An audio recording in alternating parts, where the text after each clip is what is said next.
Hey, you guys. Good to be here with you today. Excuse my wet hair. This is how we are showing up today. I just wanted to pop on and share something, just what my week was like this last week. I think I titled it How I Messed Up Last Week and What I'm Going to Do Better Next Week. Because when most people come to me for coaching and for help, they come because they're feeling overwhelmed, they're feeling stressed, there's just too much going on. And I've been there, but it's been a while. And so this week really helped me to gain some empathy for what that feels like, because I've been feeling that this last week. I I joined this sales school and it was for another company, not my own company, because I felt like, oh, that's a skill that I want. Like, I want to get better at sales. And so I joined their sales company. Well, I mean, their sales school, thinking, oh, they'll teach things, I'll learn things. Well, what they did, there was some of that, but they also gave me leads, 124 leads for me to call, maybe a little less than that because some of those were something else. So maybe we'll say a little over 100 leads for me to make phone calls to. And so I spent all this time on the phone doing this thing that's not my primary business. So what that did is it really crammed my day full. I've got a 4 hour work day because my son has a 4 hour school day. He's in half day transitional kindergarten, pre-kindergarten for those of you who are not in California.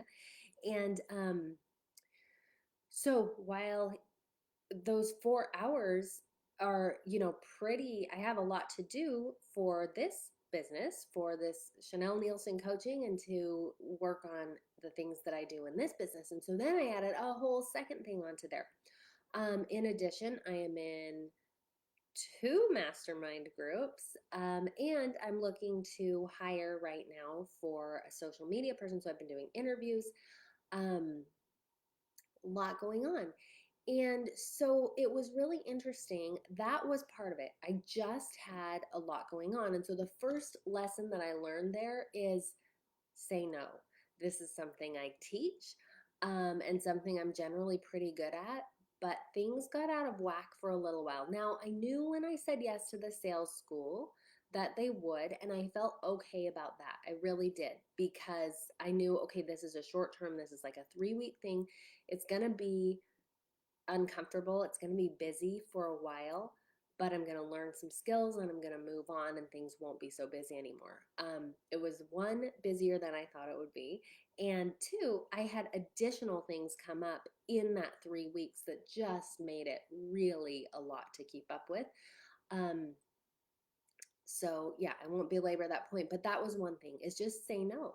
When it's not in your best interests, then you need to turn some things down.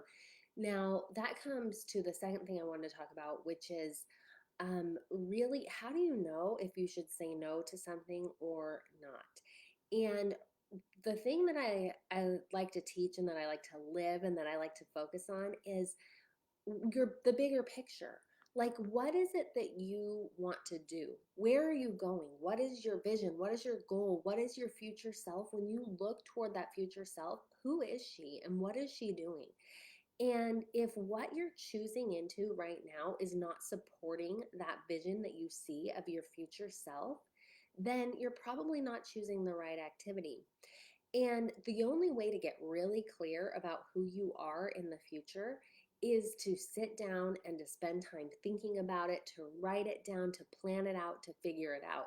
And that's really important and crucial to do.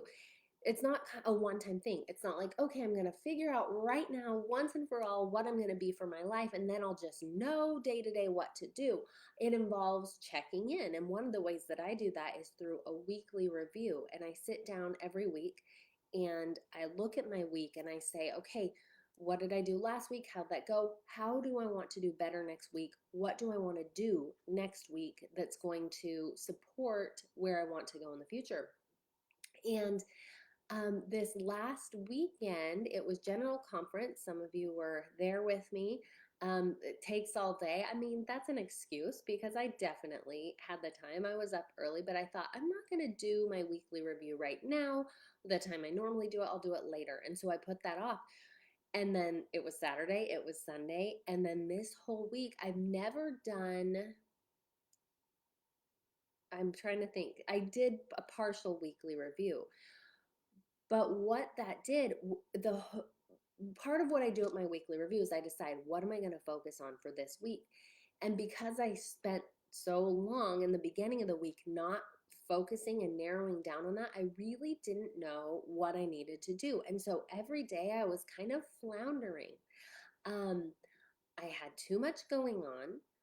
I didn't have a clear plan of what really mattered. And so I do the thing that I always say not to do. I spent a lot of time on the urgent and not on the important, because things are going to come up in your day like, oh, this, I should totally do this. But is that thing actually leading to your future? And the only way to know is to back up, to get really intentional. By my not doing that, a lot of time was spent in the things that weren't the most important. um, it's been a really good learning week for me to figure out, like, okay, how can I do better? And also to really understand where some of you are coming from that come to me and like, oh, this just feels like too much. There's too much on my plate. Um, Part of having too much on your plate, you have to make some hard decisions. I had a woman that I recently was on the phone with who wanted to coach with me. And I actually said, you know what? I don't think we're a good fit. I don't think that you should coach with me because she said, I have so much on my plate. I have so many things and I want to keep them all. I'm not going to trim anything out. This is how busy I want to be. And on the other hand, I feel really overwhelmed. Help me feel less overwhelmed. And I just felt like, something in that, if you are not willing to be this ruthless editor, I forget who said that, but I love that phrase, be a ruthless editor of your schedule. Get rid of the things that aren't serving your future, that aren't serving the person you want to be. So those are some of the lessons that I learned this week. So next week, what I'm going to do better, I am going to cut out some things that are not serving me at the highest level and let them go. And I'll let them go without guilt and without a lot of mind drama over it, because I just know that's what I need to do. The other thing I'm going to do is I'm going to get back on the wagon, right? I just skipped a week, but it's time. Get back to my regularly scheduled weekly planning, because that makes a really big difference for me in the flow of the week, in what I need to, in knowing what needs to happen next. So I hope that's helpful. These are things that we cover in Mompreneur Life Made Simple. My next group is going to be starting up in November, probably mid-November.